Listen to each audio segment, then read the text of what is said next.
말씀을 함께 보겠습니다. 마태복음 25장 25절에서 29절입니다. 오늘 이 본문의 말씀은 너무나 유명한 달란트의 이야기입니다. 교회를 어느 정도 다니시고 신앙생활을 하신 분들은 오늘 이 본문에 대한 설교와 말씀을 여러 차례 들으셨을 줄로 믿습니다.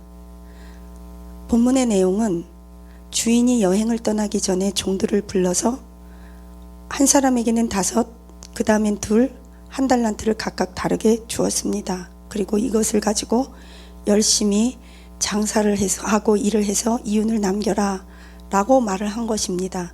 그리고 주인은 다시 여행에서 돌아와 종들을 부릅니다. 이때 5을 받은 자가 5을 남겼고 2를 받은 자도 2를 남겼습니다. 주인은 이 모두 5 받아서 5을 남긴 자나 2 받아서 2를 남긴 모든 자에게 동일한 말씀을 하고 계십니다.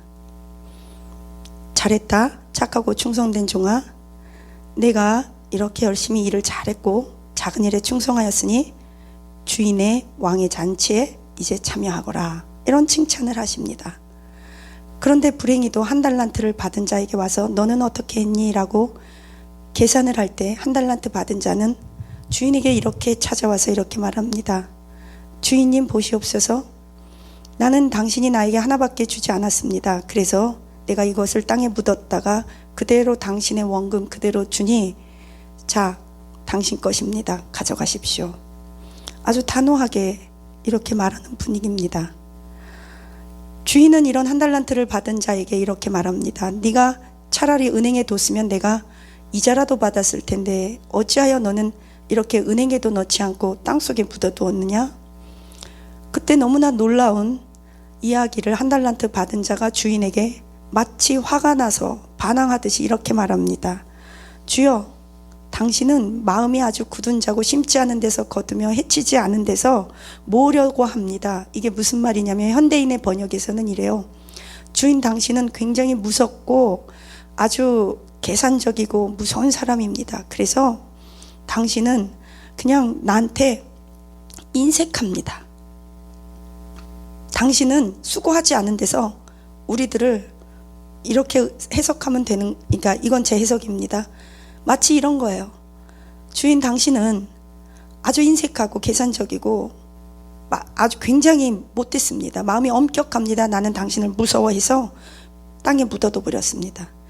아니, 무서워했으면 은행에 둬서 이자라도 받게 해야 되는데 제 생각에 한 달란트 받은 사람은 주인을 무서워했다기보다는 원망한 것이 더 확실합니다. 왜냐하면 그냥 땅에 묻어두고 한단 말이, 자, 여기 당신 원금 있으니까 이거 가져가 버리세요. 뭐예요? 한 달란트 받은 사람에게는 주인에 대한 오해가 있었습니다. 첫째, 우리 주인은 다른 사람에게는 5을 주고 2를 주는데 나에게만 유독 한 달란트밖에 안 준다. 아주 잔인하고 인색하다. 나에게만 인색하다. 둘째, 한 달란트 받은 사람은 주인이 종을 향한 그 평가 기준을 몰랐습니다. 주인은 종들을 평가할 때 비교 평가하지 않았습니다. 그러니까 비교 평가하지 않고 이 절대 평가를 했다는 거예요. 상대 평가하지 않았다는 거예요. 비교해서 너는 더 받았으니까 이렇게 너는 더 큰 일을 했다 그러지 않았어요. 너는 더 남겼구나, 더 큰 일 했다. 아니요. 5 받아서 5이나 2 받아서 2를 남긴 거나 다 주인의 눈에는 뭐예요? 작은 것이었어요. 작은 일에 충성했다고 말합니다. 주인의 평가 기준은 달랐어요. 첫째, 절대 평가였어요. 그 한 사람이 2 받아서 2 남긴 거, 그 절대 평가, 주인의 평가는 크고 작은 것이 아니었습니다. 성실함, 충성됨이었습니다. 그런데 한 달란트 받은 사람은 주인에 대해서 아주 많은 오해를 했습니다. 주인의 성품에 대해서도 오해를 했습니다. 당신은 아주 인색하고 무서운 분이다. 나에게만 유독 특별히, 그리고 심지 않고 노력하지 않고 결과를, 이윤을 원하는 분이다. 주인의 평가 기준을 몰랐습니다. 그리고 주인이 나에게 인색하다고 생각했습니다.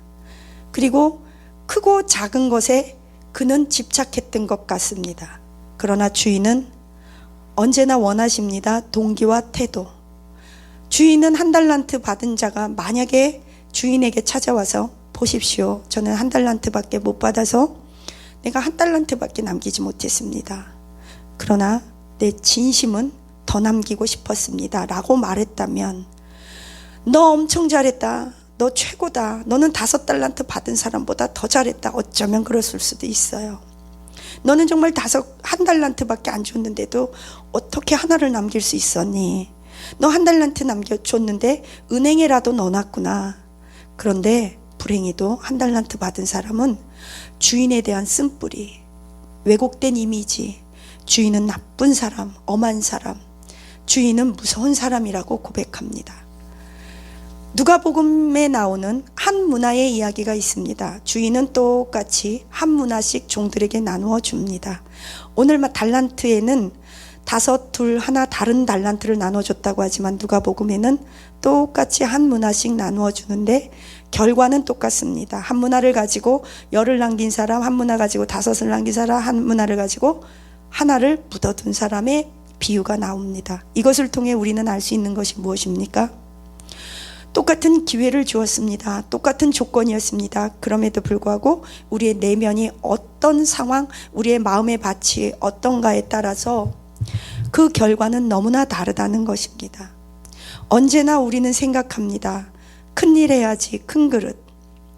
사람들이 알아주는 일, 뭔가 거창한 일, 대단한 일. 그러나 하나님은 우리에게 요구하시는 것이 인성입니다. 태도입니다. 마음입니다. 사랑은 마음과 마음으로 하는 것입니다. 사랑은 능력으로 하는 것이 아니라 사랑은 마음입니다. 부부지간에 싸울 때도 미안해. 그러면 되는 거예요. 너 화났구나.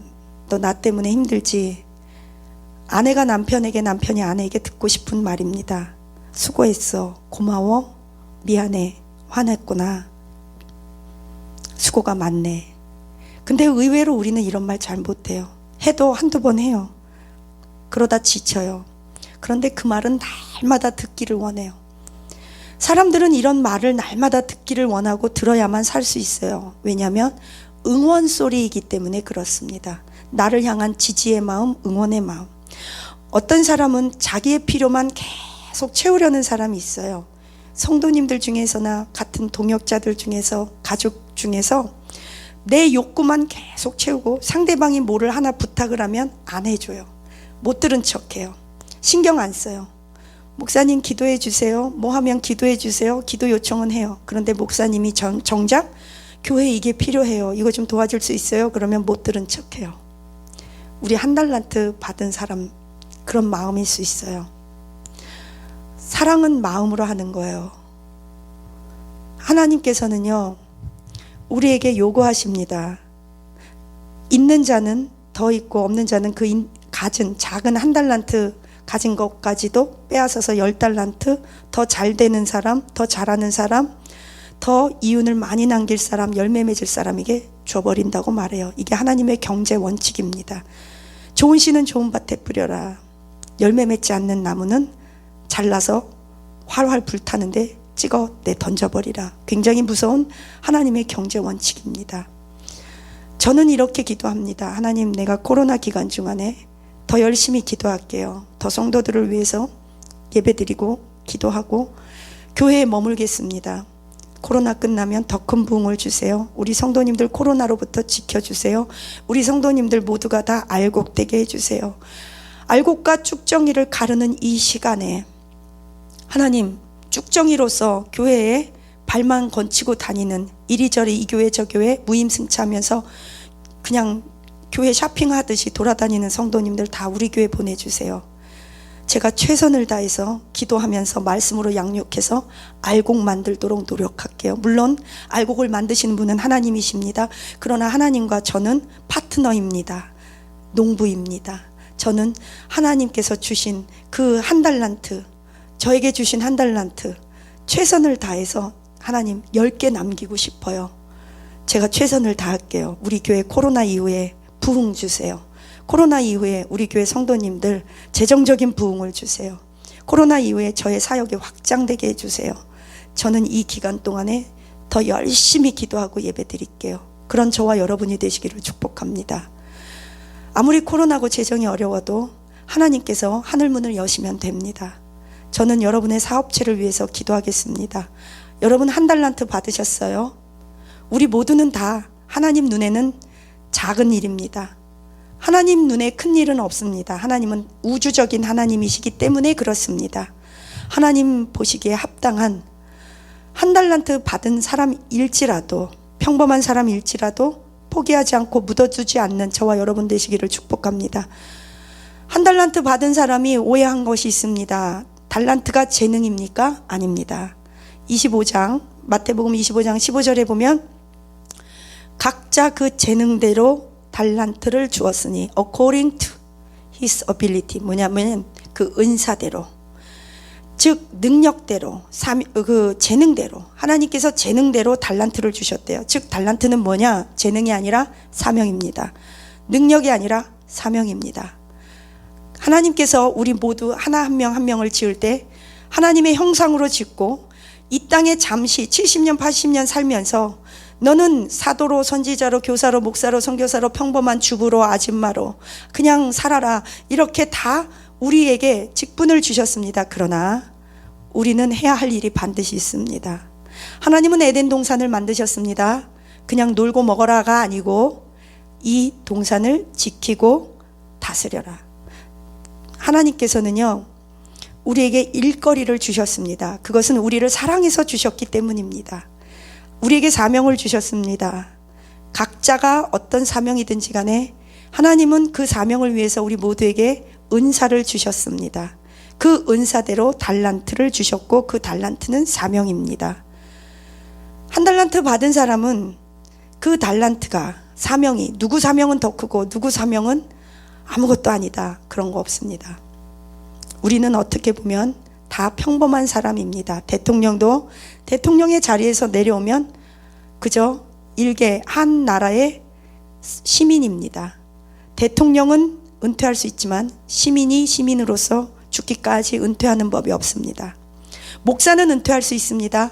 하나님 나라의 백성으로서, 하나님 나라의 시민으로서 은퇴할 수 없습니다.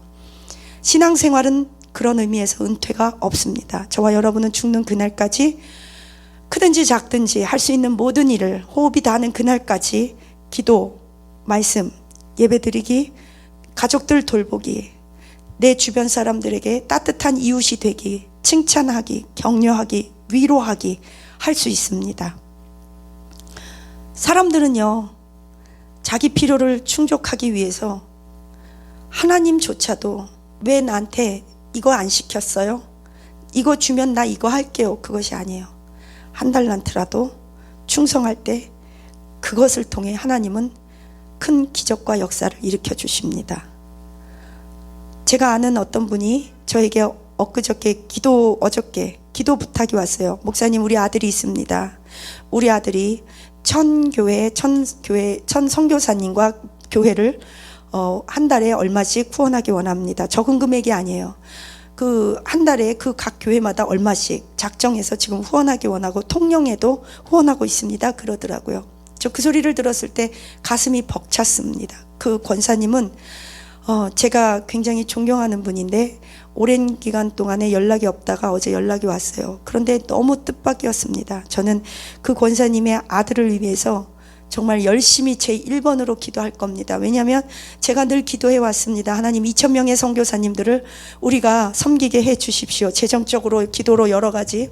근데 그분이 1,000명의 목사님들과 1,000명의 선교사님들을 후원한다는 말에 귀가 번쩍 뛰었습니다. 이분만 잘 되면 내 사명의 절반 50%는 감당이 되겠구나. 아, 기도하자. 그래서 어저께, 그런데 그 사업에 무슨 시험이 통과되어야 하는데 오늘 아침에 연락 오기를, 목사님 통과됐습니다. 할렐루야. 불경기요? 언제나 불경기였어요. 코로나요? 언제나 영적인 코로나입니다. 마귀는 시시탐탐 우리에게 나쁜 가라지를 뿌리고 나쁜 영향력을 코로나처럼, 연병처럼 옮겨가요. 이럴 때일수록 우리는 더욱더 영적으로 깨어있는 군사가 되기를 축원합니다. 한 달란트 가진 자일지라도 뛰세요. 한 달란트 가지고 열매 맺읍시다. 그거 한 달란트 땅에 묻어지면 그거 뺏어서 누구에게 줘요? 10달란트. 왜요? 더 열매 맺으라고, 더 자라라고. 하나님 건강 주십시오. 헌신하겠습니다. 물질 주십시오. 헌신하겠습니다. 300 농어촌 교회, 개척교회 헌신하게 섬기게 해주세요. 2000명 선교사님 후원하게 해주세요. 목사님 500 목사님들 키워내게 해주세요. 하나님 우리가 하게 해주세요. 감당케 해주세요. 기도 제목을 들으면 내가 하고 싶다. 나는 돈이 없다. 건강도 안 된다. 나는 그냥 가정주부다. 맞아요. 그렇기 때문에 하나님 나도 돈을 주세요. 나 기도할 수 있어요. 하나님의 방법은 우리가 생각하지 못하는 놀라운, 하나님의 계획과 방법은 우리의 머리로 상상을 못하잖아요. 하늘 물꼬를 여시면 가능합니다. 저와 여러분이 하나님 앞에 기도는 할 수 있잖아요. 땅에 묻어두지는 말아야죠. 하나님 내가 할 수 있는 최선을 다할게요. 나와 내 자손을 써주세요. 축복 주세요.